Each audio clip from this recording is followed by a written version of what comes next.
welcome to my live stream. This is a little live stream to go over relationships, talk about relationships. I'm a coach and a therapist and a counselor. I've been helping people with relationships, relationship questions, life questions, self help for many years. I wanted to get on here and talk about some topics that have come up often, month after month with multiple clients, and just get some people. If you do have relationship questions, you can type them below and I will get to your questions and answers. This is meant to be very interactive and just talk about a few things that possibly is going on in your mind or what's happening in your life. It could be present, past, future. And I want to mention relationships is a very big topic.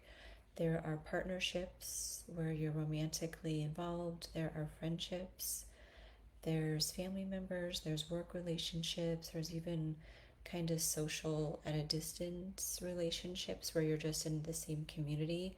So relationships are very important in our lives and they help us navigate um,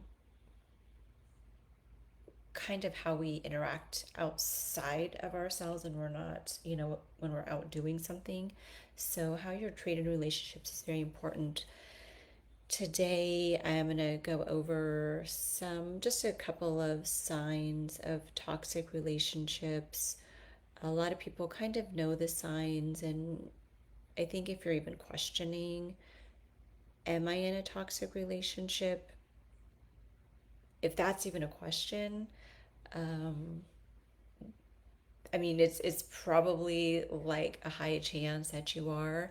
Now, there are a few people that have been through a lot of trauma, maybe some very, very harsh negative relationships. And so for the people that are have experienced that to go into a new relationship, you may be looking for a lot of thick, heavy signs of is this person also going to be toxic with you? And that might be slightly different.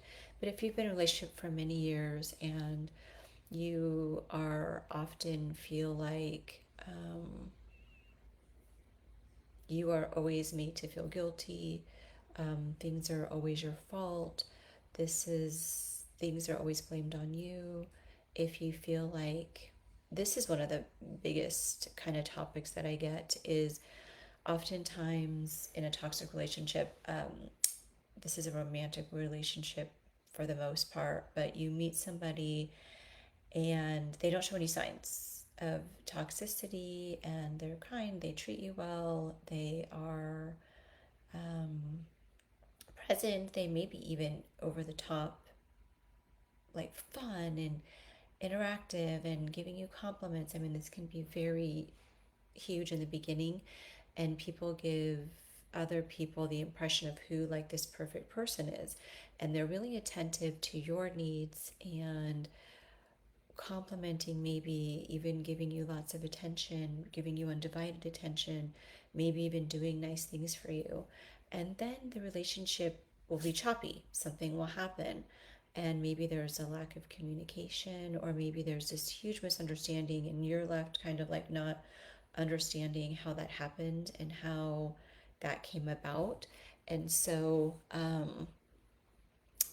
oftentimes, you're left kind of trying to figure out how to piece this together, but you don't even know what happens. So there's kind of this initial impression on someone, how they are, and then it's almost like they build this first impression on you, which a first impression can be months, but this first impression of I'm kind, I'm thoughtful, I'm considerate. They give you all of these positive relationship cues, like, oh, this is what I want in this person. Then when they kind of check out and they start acting different, you're kind of stuck in limbo wondering what's happening. Then you're going in and you're trying to kind of patch it up, fix it, figure out what's going on. If and then it turns into your fault, you did something or it's blamed on you, that's kind of a good sign right there. I think if the person is who they authentically show you who they are in the beginning, that should be who they are always. And this isn't a rough patch or, someone going through something. This is someone changing how they're treating you. That's kind of like, whoa. And our initial response is to try to get back that person that you first saw. Who's this person and where's this person that treated me so well? As toxic relationships go on, that initial person that you saw continues to be present less and less and less. I mean, it's pretty much always. Now, there will be these glimpses of this person here and then, but it's on a decline so that you're kind of always chasing that original person that you fell in love with or that you started caring about.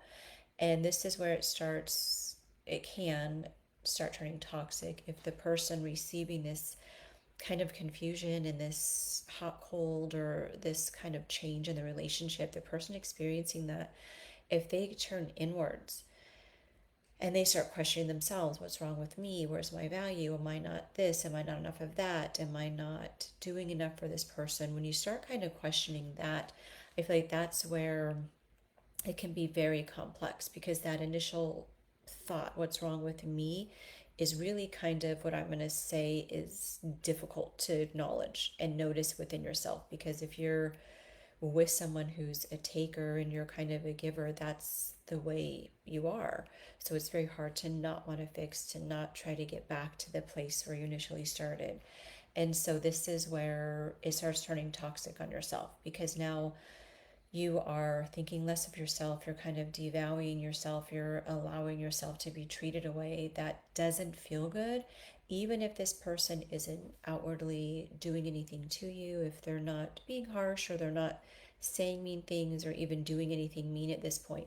If you are starting to feel less than and you're starting to feel like this person's building me up and this person's solid and this person's helping me feel secure and this person's showing me how things are, and you start questioning yourself, that's what I call like a little bit of loss of kind of love on your part. So you just start accepting less and less and you start valuing yourself less and less, and this is where you start loving yourself less and less.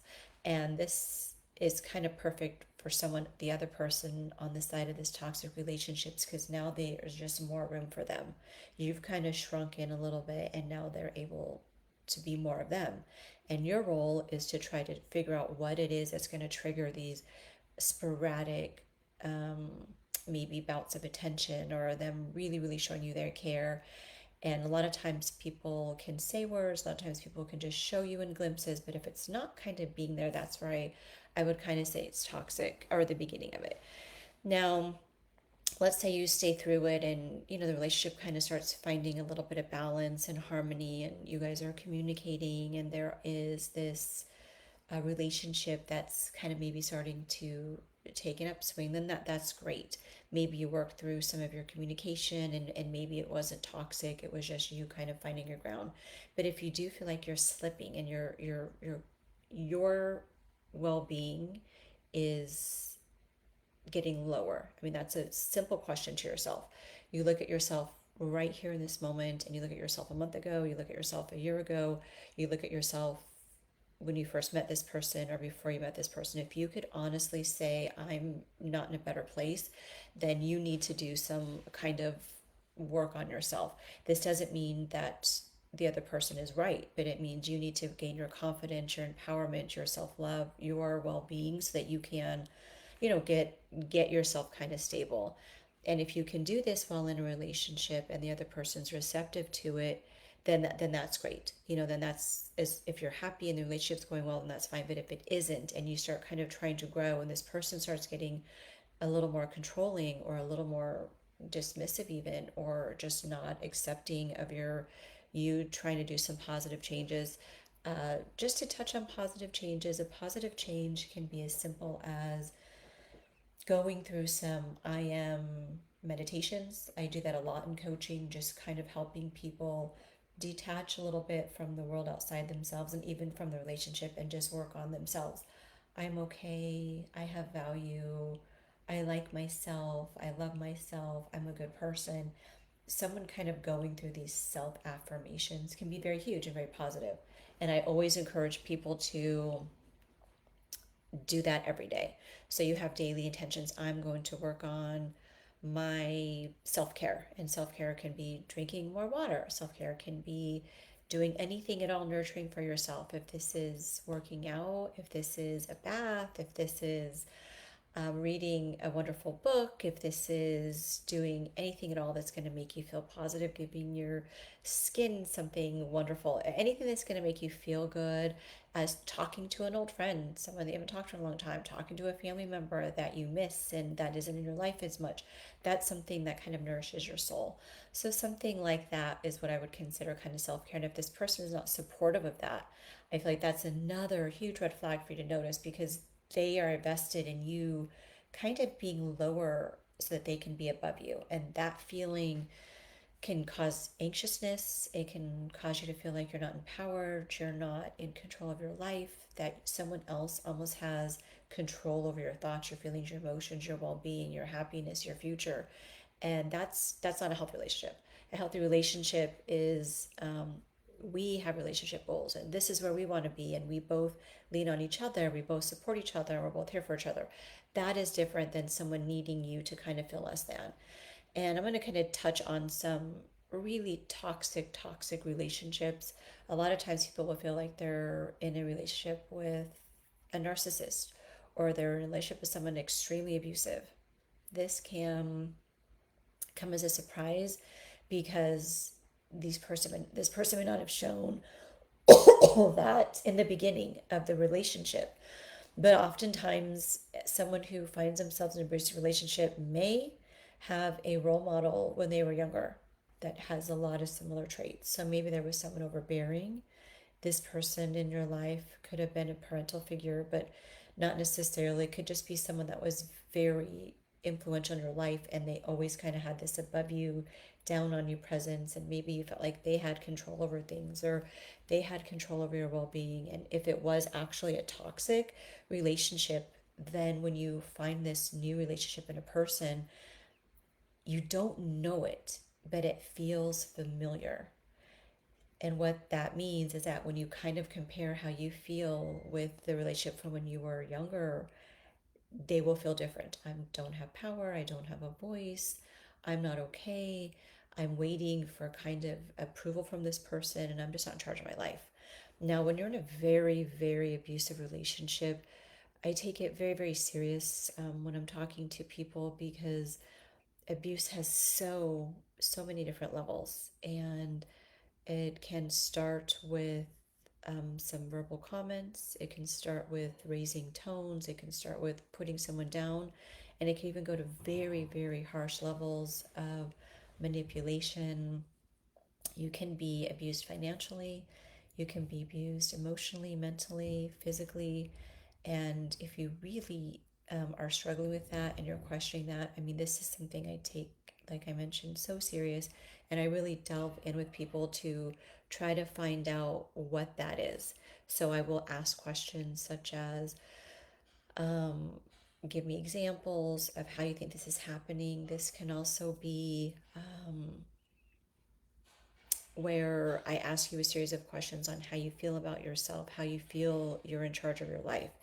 If you are in something very toxic and you know it and you don't know how to get out of it, you just go. So there's not a right way. You have to find a way to get out. And if you have to plan, if you have to be strategic, but you can't let yourself ever for 1 minute go back into the illusion that you're staying.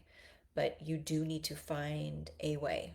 I hear a lot of people, they kind of just leave, like right there on the dime. And there's something that happens and they need to get out, and they need to go, and they need to just almost leave immediately. So they're leaving finances, they're leaving community, they're leaving so much behind finances, and there's a lot of support groups out there for that, but it's a very scary place because there's so much change going on. You're not just losing a relationship, you're losing everything that makes you feel safe, and that's a lot of change for one. So there's a lot of big things that equal life changes, and that can be it. In a very abusive relationship, oftentimes these people that have been manipulating you, controlling you, abusive to you, when you try to leave, will become very, very invested in continuing to hold on to you. And they can threaten, they can try to control, you'll feel like you're with a different person every minute. They can turn into anger, they can turn into blaming you, they can turn into the victim. Why are you doing this to me? Or, somehow you end up feeling sorry for them.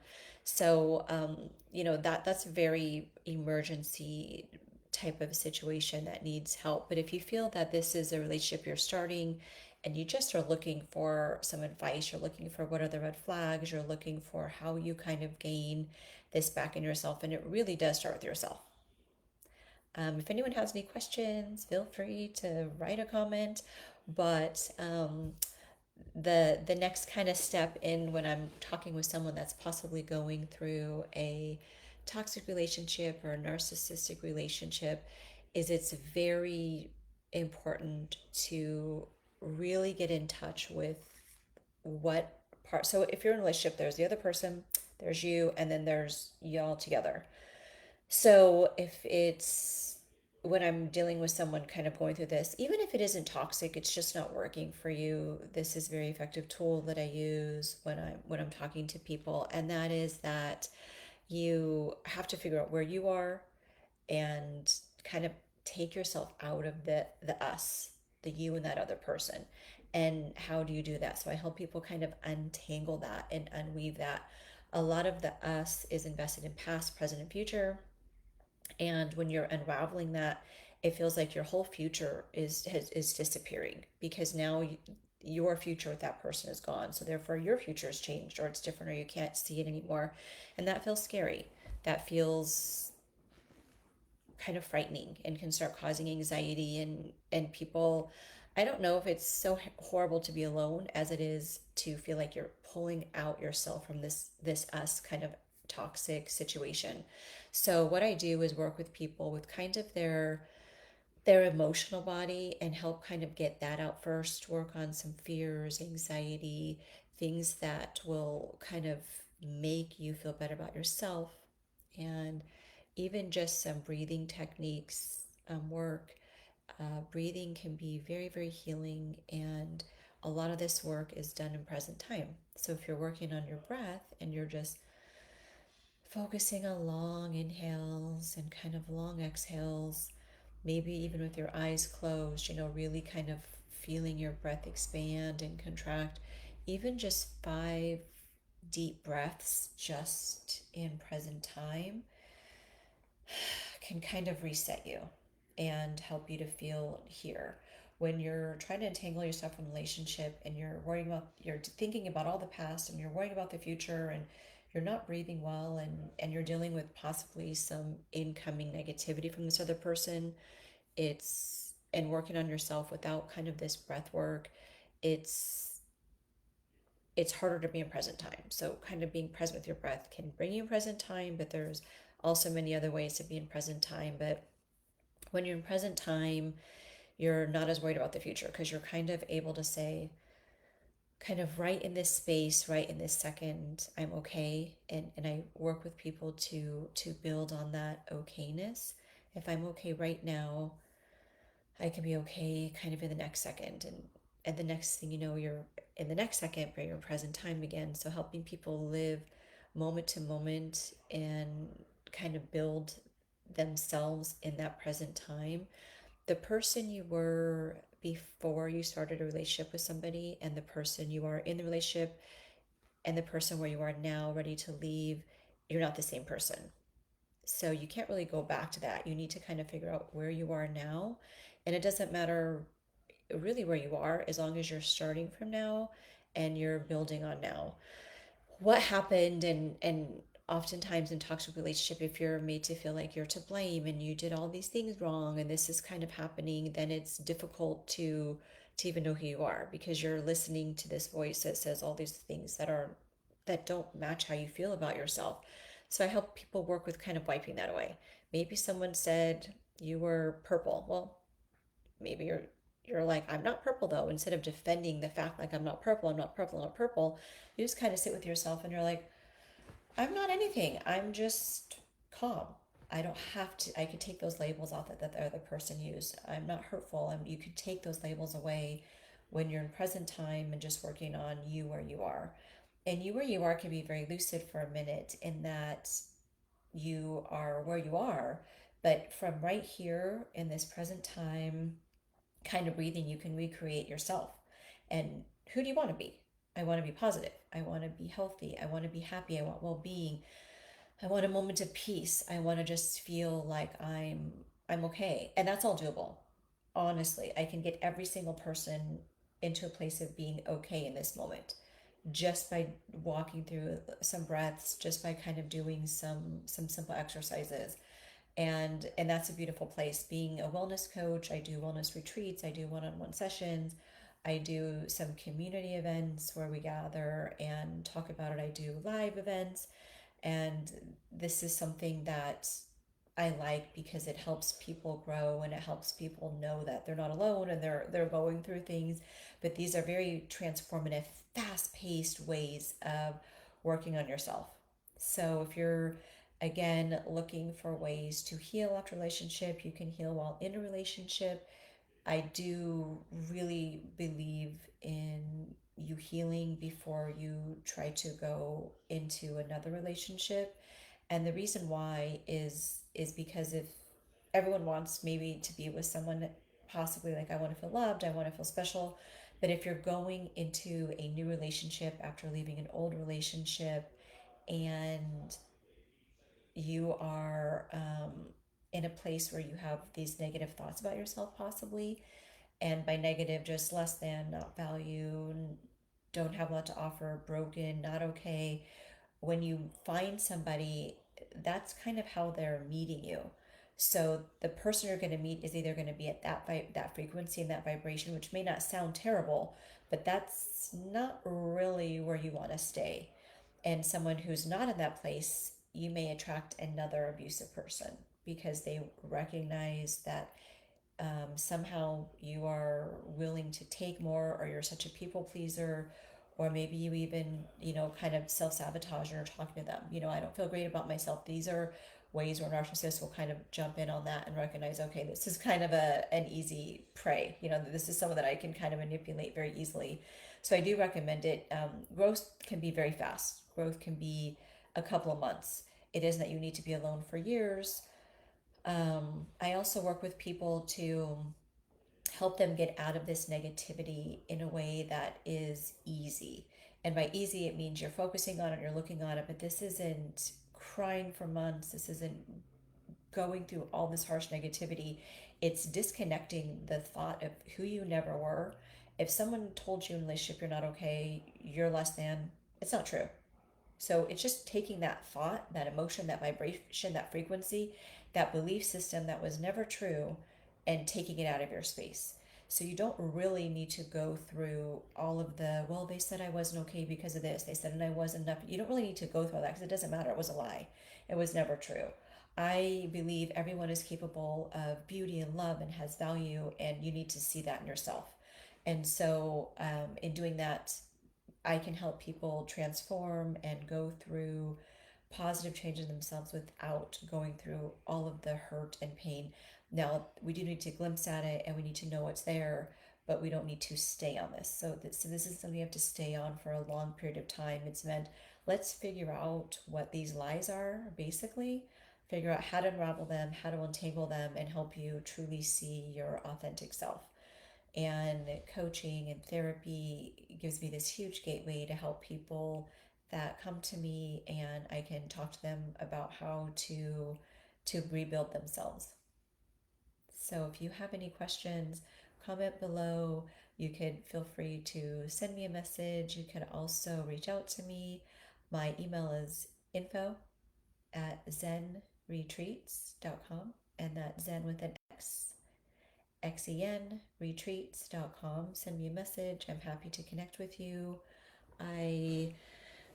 You could also comment here. I'll reply and answer any questions you have. Maybe I touched on something and I zipped by it super quickly. I kind of tried to pack a lot into this little talk, but I will answer your questions, and I do offer free consultations. I love to know where people are and evaluate kind of what I think is the best approach for them before going into something else. So if you do want a free little consultation, definitely available to you. So please feel free to reach out. You can find more information also at zenretreats.com. You can find a lot more information on services, retreats that we offer. We do healing sound baths, we do live sound baths. If you've never done that, that's a great way to just relax and just feel at peace. And I love getting people to just be able to find any peace in any aspect of their lives. A lot of us are running and going and anxious and have so much going on and going through so much change and so much going on that it's wonderful just to take some time. Just imagine to have a session with me, an hour session, and feel at peace, or an hour session and feel at peace in a sound bath. So we offer a lot of services there. So check us out. But if you also just want to comment below, feel free to do that. I'll get back to you, answer some questions, and would love to connect further. Again, I'm Jenny. Looking forward to talking to you soon. Let me see if there's anything else I need to mention. I do all sorts of coaching and therapy and counseling. It's career. Sometimes there's leadership skills, empowerment, self growth, wellness, self love, relationships, intentions, manifestations. So I do work with a genre of different fields. So feel free to let me know what you're looking for. I hope you're having a great day, and I look forward to your comments. Bye.